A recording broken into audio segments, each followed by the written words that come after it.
তো সবাই একসাথে জমায়েত হওয়ার কারণে আমরা আমাদের মধ্যকার বন্ড স্ট্রং করতে পারতেছি।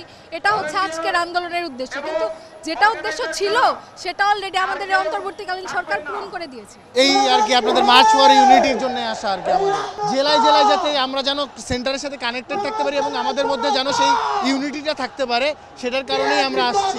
যাতে আমাদের মধ্যে যে ছাত্রদের মধ্যে যে একত্রতা বোধটা ছিল সেটা যেন আমরা কন্টিনিউ করতে পারি, আমাদের যে বিপ্লব জুলাই বিপ্লবটা যেন আমরা ধারণ করতে পারি এবং সবার মধ্যে যেন সেই ইউনিটিটা থাকে, সেটার কারণেই আমরা আসছি। আমরা যে ছাত্র জনতা এখন পর্যন্ত একত্রিত আছি, ইউনাইটেড আছি, এটার একটা প্রমাণ স্বরূপ এই সমাবেশে ডাক দেওয়া হয়েছে।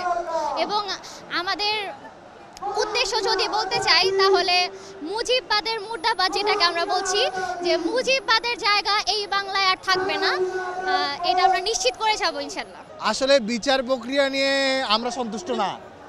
এটা সন্তুষ্ট যদি হইতাম তাহলে আমরা অবশ্যই এত বড় প্রোগ্রাম থ্রো করতাম না, বা আমরা চাইতাম না যে এখানে স্লোগানে প্রকাশ করতে যে স্বৈরাচার হাসিনার বিচার চাই। আমাদের যেখানে আসার মূল উদ্দেশ্য ছিল সেটা হচ্ছে একটা ঘোষণাপত্র পাঠ। তো এই ঘোষণাপত্র যখন আগে আমরা পাঠ করার কথা বলা হয়, তখন সরকার এখানে সম্মতি বা এরকম কোনো সিদ্ধান্ত দেয়নি। পরবর্তীতে সিদ্ধান্ত আসে যে সরকার এটা মেনে নিয়েছে, যার কারণে আজকে এখানে ঘোষণাপত্র পাঠ না হয়ে আমাদের মার্চ ফর ইউনিটি, মানে আমাদের সবার একসাথে জমায়েত হওয়ার যে একটা কর্মসূচি সেটা দেওয়া হয়েছে। এতে কি হবে, আমাদের সারা বাংলাদেশে বৈষম্য বিরোধী ছাত্র আন্দোলনের যত আন্দোলনকারী আছে সবার সাথে কেন্দ্রীয় আন্দোলনকারীদের একটা ইউনিটি, সেটা আমাদের মধ্যে স্ট্রং হবে আরও বেশি।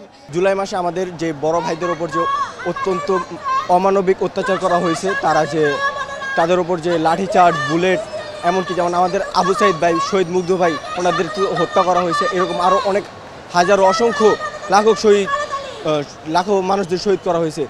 সেটা ওনাদের হত্যার বিচারের দাবিতে আমরা এখানে আসছি। এই যে একদম তরুণ যুব সমাজ যে জীবনের বাজি রেখে আন্দোলনটা করছে, স্বতঃস্ফূর্ত ছিল। রেজাল্ট কি হয়েছে? একটা সরকারের পতন হয়ে গেছে। কিন্তু ওই তরুণ প্রজন্মের উদ্দেশ্য ওই সরকারকে শুধু ফেলে দেওয়া, ওই জায়গায় তাদের মতোই আর কেউ আসুক, এটা উদ্দেশ্য ছিল না। ঠিক আছে, তো ওই যে স্বতঃস্ফূর্ত আন্দোলন হয়ে গেল, তারপরে এখন ওই যে স্বার্থান্বেষী বললাম কিছু মানুষ যারা হচ্ছে যে দেশটাকে পরিচালনা করে নিজেদের দখলে রাখতে চায়, তারা আবার আগের চেতনাতেই চলতে চাচ্ছে। আমরা দেখতে পাচ্ছি যে কি ব্যাপার, আমরা যে আন্দোলন করলাম, আমরা যে রিস্ক নিলাম, এখন তো দেখি ওরা আগের গল্পই শোনায়।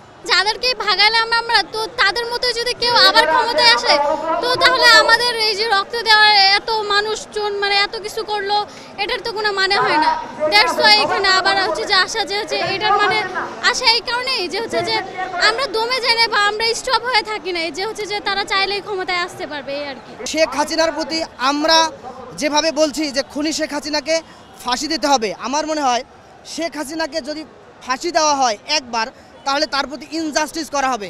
কারণ শেখ হাসিনা যেই পরিমাণে গণহত্যা, মানবাধিকার লঙ্ঘন করেছে, তাকে যদি একবার না 100 বারও যদি ফাঁসি দেওয়া হয়, তারপরেও তার প্রতি সুবিচার করা হবে না। আমরা মনে করি আওয়ামী লীগ কোনো ধরনের রাজনৈতিক দলই না যাদেরকে আপনি নির্বাচনে নিয়ে আসবেন, কারণ তারা একটি সন্ত্রাসী দল, একটি মাফিয়া দল, একটি স্বৈরাচারী, একটি গণহত্যাকারী দল।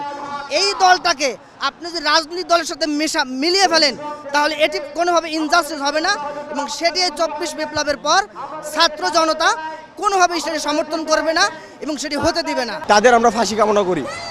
তারা আমাদের ভাইদেরকে অত্যন্ত অমানবিকভাবে হত্যা করেছে, আমরা তাদের ফাঁসি কামনা করি। বৈষম্য বিরোধী ছাত্র আন্দোলন এইটা একটা অরাজনৈতিক প্ল্যাটফর্ম।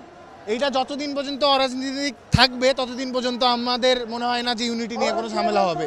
এখন রাজনৈতিক যারা দল আছে, বা আপনি যেটা বললেন যে সাময়িক যে বন্দোবস্তর কথা বলতেছেন, এটা রাজনৈতিক দলরা বা আমাদের বৈষম্য বিরোধী ছাত্র আন্দোলন বা নাগরিক কমিটি সবার সাথে বসেই ডিসিশনটা নেওয়া উচিত, বা ডিসিশনটা নিবে। আই হোপ এটাই আশা করতেছি। এখানে মোটামুটি দেখা যাচ্ছে যে উপদেষ্টাদের মধ্যে কিছু আওয়ামী দালাল থাকলেও থাকতে পারে, তাদের কথাবার্তাতে আমরা ইতিমধ্যেই সবাই জানি।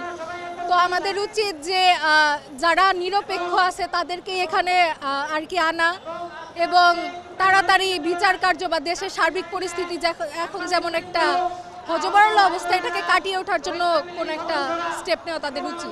দেশের উন্নয়নের জন্য স্টুডেন্টরা ক্ষমতায় আসছে, তো ইনশাল্লাহ আশা করি যে যে যতটুকু মানে হচ্ছে সামনে যেমন হচ্ছে যে দুর্নীতি ঘুষ টুস এগুলো হচ্ছে যে দমন করতে পারছে, যতটুকু আমার দেখা আর কি। তো ইনশাল্লাহ ভবিষ্যতে আরো ভালো কিছু হবে। এই বিপ্লবের পর সব কিছু পাল্টে গিয়েছে। আমরা বিশ্বাস করি এখন বাংলাদেশের যে নীতি হবে সেই নীতিতে বাংলাদেশকে শেখ হাসিনাকে ফেরত দিতে হবে। যদি তারা ফেরত না দেয়, শেখ হাসিনাকে ফেরত আনার জন্য আন্তর্জাতিক কমিউনিটিকে নিয়ে যেই শক্তি প্রদর্শন করা দরকার, যেই আইনের মাধ্যমে তাকে ফিরিয়ে আনা দরকার, আমরা সেটি করব।